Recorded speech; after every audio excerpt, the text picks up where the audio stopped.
네, 우리가 계속 요한복음 말씀을 나누고 있는데 오늘 말씀은 사실 그 배경이 초막절을 이야기를 여전히 담고 있습니다.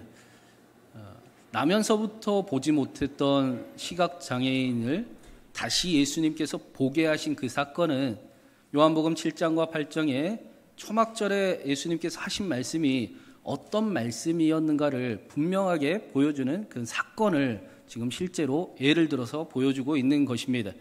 유대인들은 초막절에 그 모세가 반석을 쳐서 샘물이 구원의 물이 나왔던 것처럼 초막절이면 실로암에서 계속 물을 떠다가 성전에다가 담았었습니다.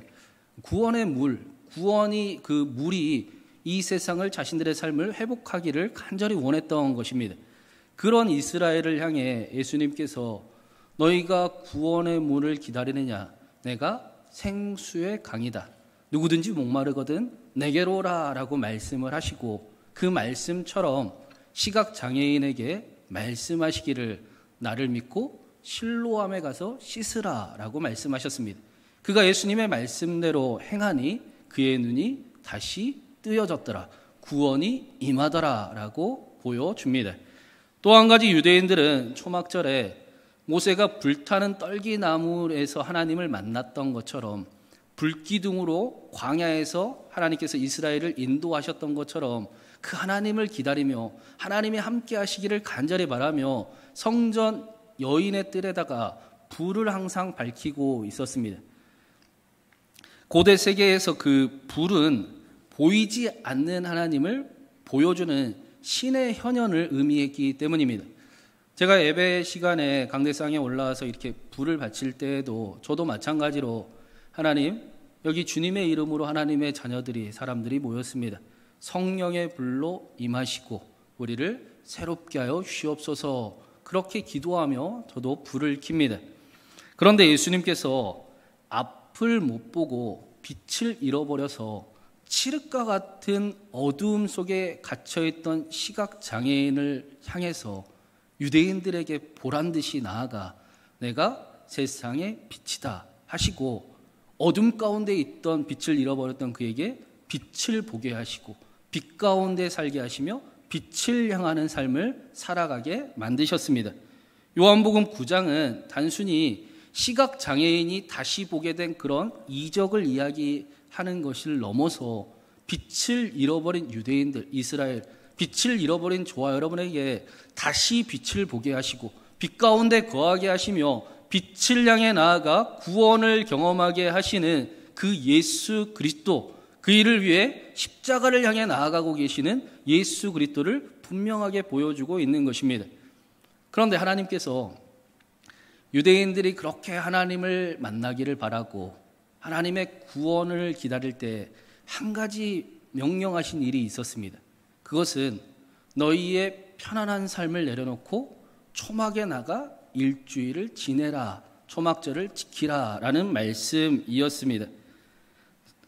똑같은 삶의 습관과 패턴을 행하면서 하나님의 구원을 기다리면 안 되고 조금은 불편하더라도 너희의 편안한 삶을 내려놓고 오히려 그 삶이 너희의 없어도 되는 습관들을 없애고 삶을 새롭게 할 수 있도록 새로운 삶의 태도를 가지고 하나님 앞에 나오라라는 말씀입니다. 저는 특별히 유대인들이 초막절을 지켰던 것처럼 우리가 추수감사주일을 맞아 일주일 동안 드리는 그 온라인 종교인 기도운동을 통해 우리에게 없어도 되는 그 습관들, 나도 모르게 묻어져 버린 그 습관들이 없어지고 잃어버려서는 안 되는 소중한 그 믿음이 다시 신앙이 회복되는 그런 시간이 되기를 간절히 바랍니다. 싸우면 일주일, 도망치면 40년이라고 했습니다. 온라인 기도 운동을 통해 우리에게 없어도 되는 습관들이 없어지고 잃어버려서는 안 될 것들을 다시 회복하며 우리의 기도를 통해 정말 말씀처럼 기도에 응답하시는, 치유하시고 가장 선하게 인도하시는 우리의 모든 허물을 덮어주시고 여전히 사랑한다 말씀하시며 함께 하나님의 꿈을 꾸며 나아가시는 그 하나님의 놀라운 은혜와 은총이 평강이 조화 여러분 가운데 함께하기를 주님의 이름으로 축원합니다. 오늘 말씀으로 시각장애인의 이야기가 이제 끝이 나고 있습니다. 예수님께서 유대인들의 그 돌을 피해, 죽이려 하는 그 돌을 피해 도망을 가시다가 길을 가다가 시각장애인 한 사람을 보고 길을 멈추셨었습니다. 그리고는 그의 눈을 다시 보게 기적을 행하여 주셨었어요. 그러자 그 이후부터 이 시각장애인이었던 사람이, 내가 원래는 나면서부터 눈을 보지 못하던 사람이었는데 예수라는 사람을 만나 그가 하라는 대로 행했더니 내가 다시 보게 되었습니다 라고 수없이 수많은 사람들에게 이야기를 하면서 다녔습니다. 그런데 사람들은 그 기적을 믿으려고 하지 않았습니다. 오히려 예수님이 부담스럽고, 그래서 예수님을 거절하고 거부하고 기적마저도 거짓말로 만들려고 했습니다. 많은 사람들이 삶의 변화를 그렇게 기뻐하지 아니하고 두려움이 많이 있기 때문입니다. 오늘 말씀에서도 또다시 시각장애인이었던 그 사람을 협박하면서 26절에 네가 어떻게 눈을 뜨게 되었는지 말하라 라고 말씀을 하고 있습니다. 사실 바리새인들은 이 사람이 눈이 어떻게 뜨였는지는 궁금하지 않았습니다. 이제까지 이 사람이 했던 이야기가 내가 예수라는 사람을 만나 눈을 뜨게 된 겁니다라고 이야기를 했었기 때문입니다. 바리새인들이 듣고자 했던 것은 네가 눈을 뜨게 된 것이 거짓말이라고, 기적은 일어나지 않는다고, 기도해도 소용이 없다고 말하라, 그 얘기를 듣고 싶었던 것입니다. 그래서 27절에 이렇게 말씀을 하고 있습니다. 우리 27절을 먼저 한번 같이 읽어보겠습니다. 대답하되 내가 이미 일렀어도 듣지 아니하고 어찌하여 다시 듣고자 하나이까? 당신들도 그의 제자가 되려 하나이까? 이 말은 시각장애인이 하고 있는 말입니다. 그런데 보니까 당신들도라는 단어가 눈에 띕니다. 당신들도라는 것은 나는 이제 예수님을 따르는 제자가 될 텐데 당신들도, 그렇게 묻는 이유가 예수님 따르고 싶어서 지금 묻고 있는 것입니까? 당신들도 예수님의 제자가 되려고 하는 것입니까? 라고 말하는 겁니다. 이 사람은 사실 예수님을 본 적이 없었습니다. 그가 눈을 앞을 보지 못할 때 예수님이 그를 찾아오셨고 예수님의 말씀만 들었었습니다. 예수님이 진흙을 그의 눈에 바르시고 실로암에 가라라고 말씀하실 때도 여전히 눈은 감은 상태였습니다. 그가 예수님의 말씀대로 실로암에 가서 눈을 씻고 밝히 보게 되어 다시 돌아왔을 때는 이미 예수님이 그 자리에 없을 때였습니다. 그가 예수님을 보진 못했지만 내가 예수님의 말씀을 듣고 내가 예수님을 압니다. 그러면서 그가 하는 이야기가 나는 그 사람이 죄인인지는 모른다. 그러나 내가 아는 게 한 가지가 있는데 내가 원래는 못 봤는데 이제는 본다. 내가 이제는 보게 되었다라는 사실이라는 것입니다. 나는 다른 건 모르겠고 내가 정확히 아는 것이 있는데 그것은 내가 평생의 죄인인 줄 알았는데 나는 돌이킬 수 없는 그 죄로 인해 스스로 포기해야 되고 멸망한 인생인 줄 알았는데 그게 아니더라. 하나님이 나를 여전히 사랑하시더라. 오히려 하나님이 내 편이시더라. 나의 연약함을 하나님이 덮어주시고 새로운 삶을 허락해 주셨다. 이 사실을 예수 그리스도를 통해 내가 알게 되었으니, 내가 참 하나님을 예수님을 통해 알게 되었으니 나는 이제 예수님만 따르겠다라고 말씀하는 것입니다. 그리고는 30절 31절에 자신을 협박하는 바리새인들을 향해 오히려 이렇게 말씀합니다. 우리 30절과 31절도 한번 같이 읽어보겠습니다. 그 사람이 대답하여 이르되 이상하다. 이 사람이 내 눈을 뜨게 하였으되 당신들을 그가 어디서 왔는지 알지 못하는도다. 하나님이 죄인의 말을 듣지 아니하시고 경건하여 그의 뜻대로 행하는 자의 말을 들으시는 줄 우리가 아나이다. 오늘 말씀을 보면 바리새인과 시각장애인의 입장이 완전히 바뀌어버린 것 같습니다. 누가 협박을 하던 사람이고 누가 가르치는 사람인지 이해할 수가 찾기가 사실은 힘듭니다. 바리새인들이 협박하는 사람이 아니라, 가르치는 자가 아니라 오히려 시각장애인이었던 사람이 바리새인을 향해 이상하다. 왜 하나님을 모른다고 이야기하느냐라고 마치 화를 내면서 따지듯이 이야기를 하는 것 같습니다. 시각장애인이었던 사람이 바리새인을 향해 이상하다. 당신들은 정말로 하나님을 모른다고 이야기를 합니까? 하나님이 죄인의 기도를 들어주실 리가 있습니까? 하나님이 경건한 자의 기도를 들어주시는 것을 우리가 잘 알고 있지 않습니까?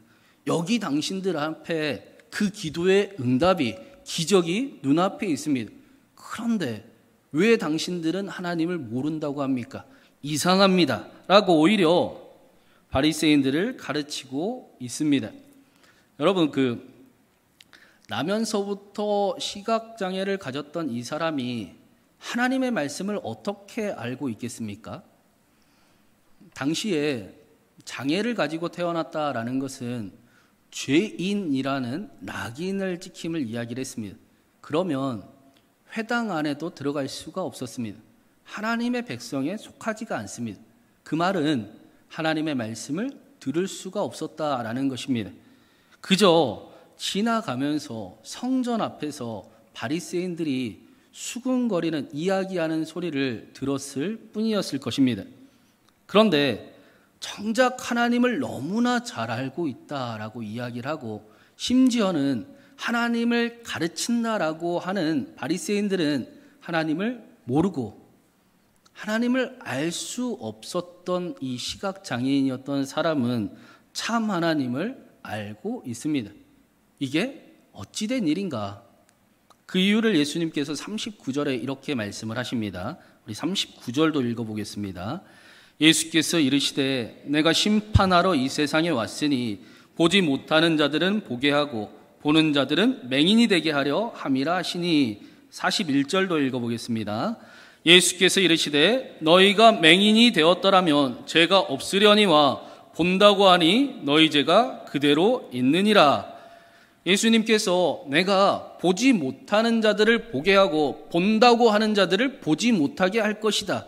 너희가 맹인이었으면 죄가 없었으려니와 너희가 잘 본다고 이야기하니 너희에게 죄가 그대로 있느니라 라고 말씀하십니다. 여기 본다라고 하는 것은 스스로 다 안다라고 여겨 지혜롭게 스스로를 여기는 그런 모습을 이야기하는 것입니다. 자신들이 하나님을 잘 알고 있다라고 여깁니다. 그래서 더 이상 하나님을 알려고 하지도 않습니다. 아니, 하나님을 알 필요도 없습니다.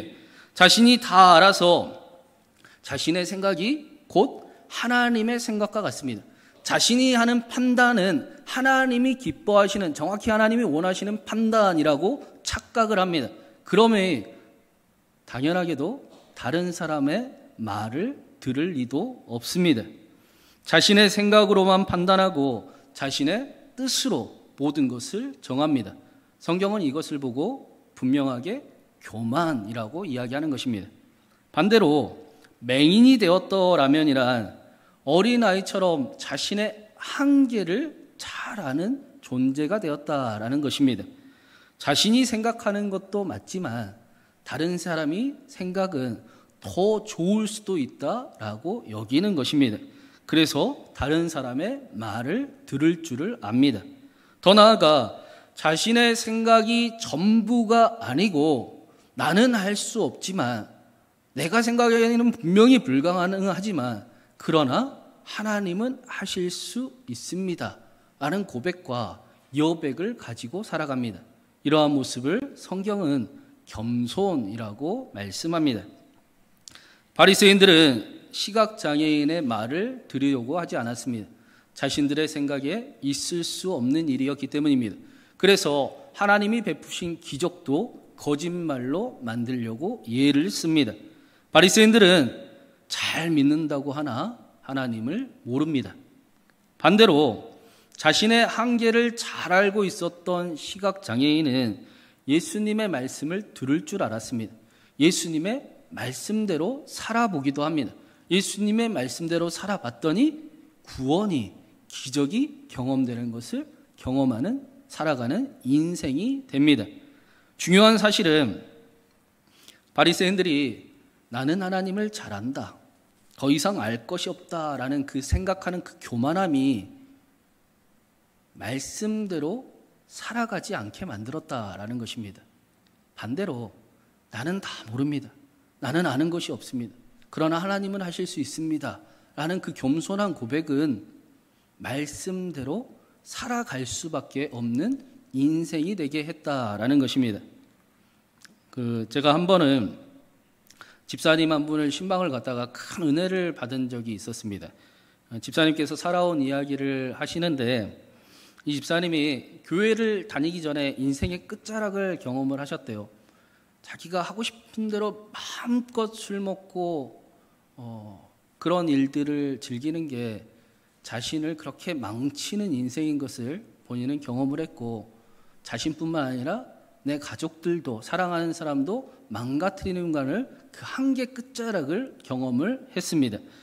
그러다가 교회를 다니게 되었는데 집사님이 교회를 다니기는 하지만 하나님을 믿는 것을 잘 모르겠대요. 제가 보기에는 잘 믿고 계시는 것 같은데 모르겠다라고 이야기를 합니다.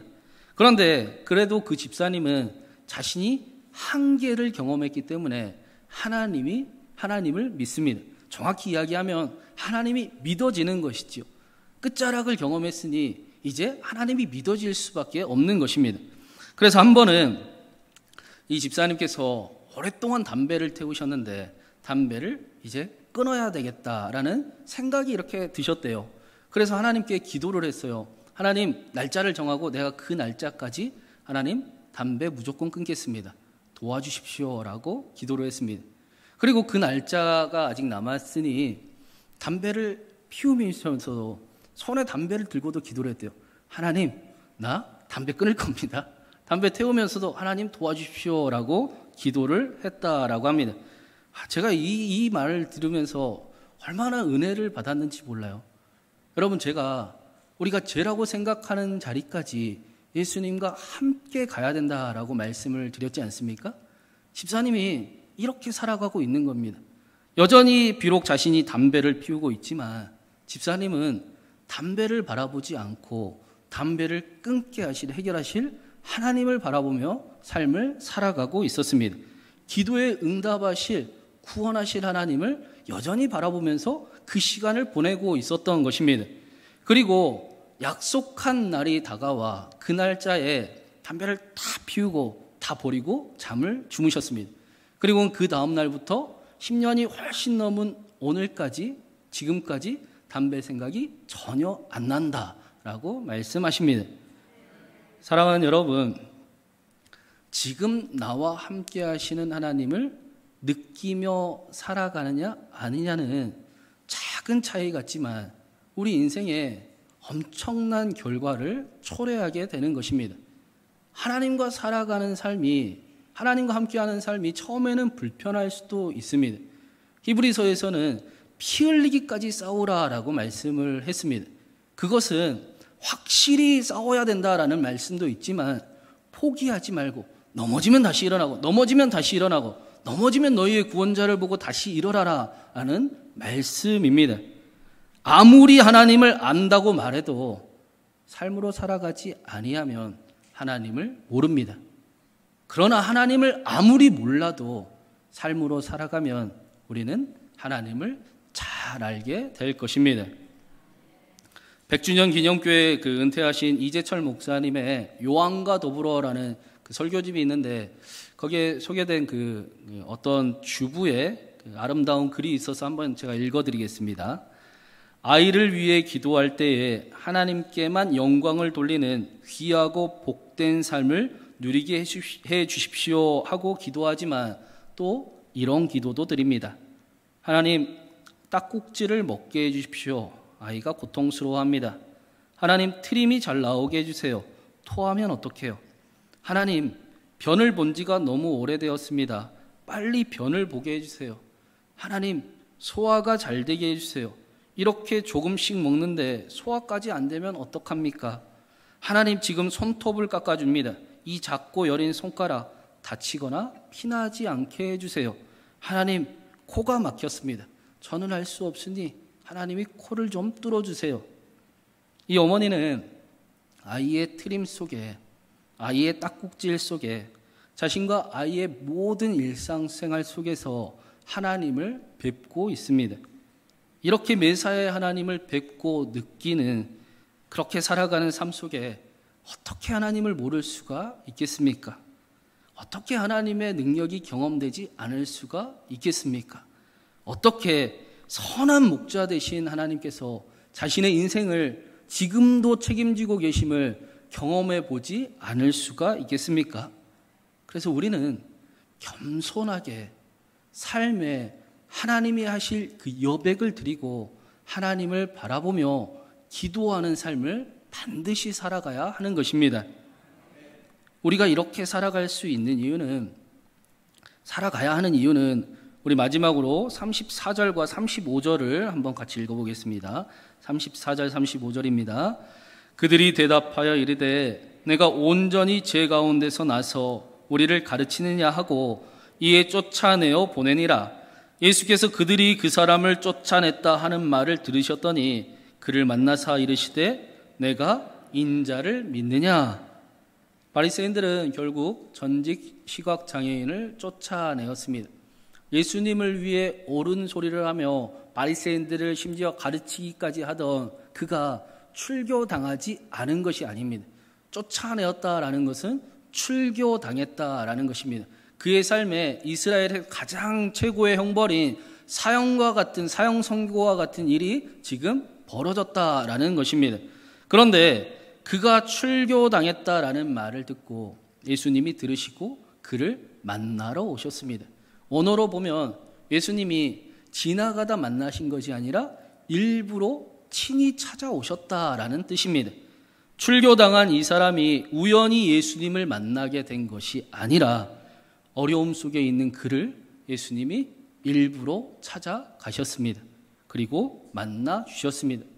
예수님을 귀하게 섬기고 사랑하는 사람을 절대로 내버려 두지 아니하시고 그의 어려움을 모른 채 하지 않으시고 그를 일부러 찾아가셔서 그를 혼자 두지 않으시는 하나님이십니다.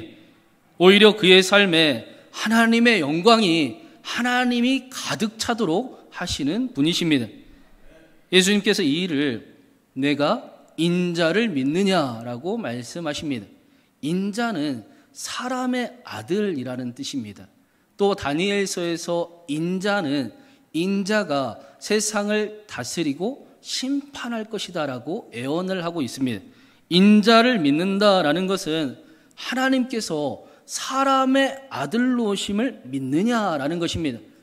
지극히 높으신 하나님께서 우리와 함께하고 싶으셔서 저와 여러분을 사랑하기를 끝까지 사랑하셔서 인간의 몸으로 오신 그 하나님의 사랑과 그 열심과 그 헌신을 믿느냐라는 것입니다. 인자를 믿는다라는 것은 우리를 사랑하시는 그 하나님이 이 세상을 통치하는 분이시고 이 세상을 다스리시는 분이심을 믿느냐라는 것입니다. 요한복음 마지막에 이 인자의 모습이 분명하게 보여주고 있습니다. 부활하신 예수님께서 베드로를 찾아오셨어요. 베드로는 예수님을 위해 목숨까지도 바치겠다라고 호언장담을 했던 사람입니다. 그런데 우리가 잘 알듯이 그는 예수님을 배반합니다. 예수님과 베드로의 사이는 보통 사이가 아니었습니다. 예수님도 끝까지 베드로를 사랑했지만 베드로 역시 내가 예수님 위해서 목숨도 버릴 수 있습니다라고 말할 정도로 예수님을 사랑하던 사람이었습니다. 그런데 결정적인 순간이 오니 그렇게 사랑한다라고 이야기하던 그 베드로가 닭이 울기 전에 예수님을 배반하고 예수님을 부인하고 예수님을 저주하고 맹세했습니다. 베드로의 인생에서는 돌이킬 수 없는 실수를 저지른 것 같았을 것입니다. 아무도 모르면 정말 그 사실을 아무도 모르면 좋을 것 같아서 사람이 아무도 없는 곳으로 숨어 살고 싶은 그런 심정이었을 것입니다. 그런데 부활하신 예수님이 베드로를 찾아오셨어요. 그리고는 아무 말씀도 안 하시고 베드로야, 네가 나를 사랑하느냐? 베드로야, 나는 너 아직 사랑하는데 너도 나 사랑하느냐? 그러면 나를 대신에 내 양을 먹여줄 수 있겠느냐? 나를 대신해서 남은 이 세상에 하나님의 나라 이루어갈 수 있겠느냐라고 말씀하셨습니다. 마치 이전에 돌이킬 수 없을 것 같은 그 실수들이 다 덮어져 버린 것처럼, 이전 것은 지나가고 새 것이 되어버린 것처럼 자신의 모든 고통과 문제와 아픔이 다 해결이 되고, 이제부터는 자신이 예수님 대신에 예수님처럼 멋지고 영광스러운 그 삶을 살아갈 수 있는 것처럼 예수님이 베드로에게 말씀하신 것입니다. 이것이 인자를 믿는다라는 말씀입니다. 사랑하는 여러분, 인자를 믿으십니까? 하나님의 사랑을 믿으십니까? 마치 이전에 돌이킬 수 없는 실수들이 다 덮어진 것처럼, 이전 것은 지나갔으니 보라 새 것이 되었고, 우리의 모든 문제가 해결되고, 우리의 모든 아픔이 씻겨지고, 우리의 모든 어려움이 해결되고, 이제부터는 예수님처럼 예수님 대신에 멋지고 영광스러운 삶을 살아갈 수 있음을, 살아가야 함을 여러분 믿으십니까? 하나님의 사랑을 아는 일이 저와 여러분에게 겸손함으로 다가와서 우리의 삶에 나는 할 수 없지만 하나님은 하실 수 있습니다. 그러니 내가 오늘도 더 힘을 냅니다 라고 고백하는 그 고백이, 여백이 저와 여러분 가운데 함께하기를 바랍니다. 여전히 우리는 문제 안에 있지만, 그러나 문제에 함몰되기보다 문제를 해결하시는, 우리의 어려움을 이기시는 하나님을 우리가 바라볼 때 그 시각장애인처럼, 말씀처럼 우리는 살아계신 하나님을, 치유하시고 역사하신 전능하신 하나님의 역사를 바라보게 될 것입니다. 그리고 하나님을 날마다 경험하는 저와 여러분의 삶을 통해 우리의 가정과 삶의 자리와 이 나라에 무너져버린 그 하나님의 나라를 하나님께서 저와 여러분을 통해 이루어 가실 줄로 믿습니다. 저와 여러분이 세상을 닮아가는 교회가 아니라 세상에 예수 그리스도가 누구신지, 하나님의 나라가 어떠한 곳인지를 전하고 세워가는 그런 삶이 우리 교회가 되기를 주님의 이름으로 축원합니다.